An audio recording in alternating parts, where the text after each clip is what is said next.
Welcome to Emily Carr House. I'm Jan Ross, the resident curator here at Carr House, and we would love you to come sometime to actually see what Emily's house is all about. Emily's father had this house built in 1863 on what was then 4 acres of land. It was out a good ways from the city and was really a farm at that point in time, in that he planted a huge vegetable garden, a big barn was at the back. There were wild lily fields beyond that Emily tells us about in her writings.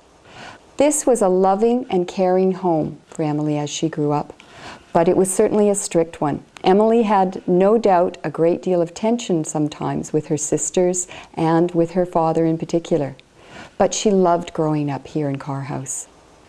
As Emily tells us in her Book of Small, when she was a little girl, she would walk hand in hand down what became Carr Street with her father as he was on his way to work down on Wharf Street. After waving goodbye to him, she'd rush back up the stairs to the house, open the front door, take a peek in the hallway, and see if her mother was in the dining room.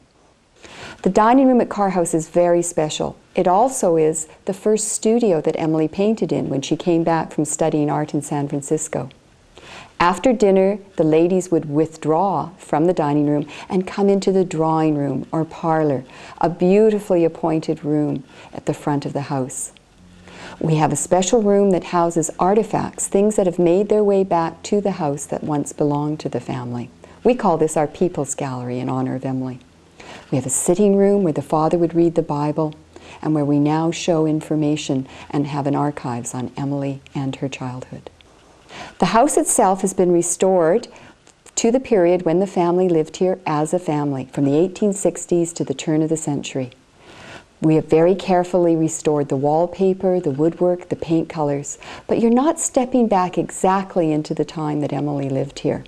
The furnishings are not original to the house, but what we're hoping you will find when you come to Emily's house is an interpretive center for her life, her art, and her writings.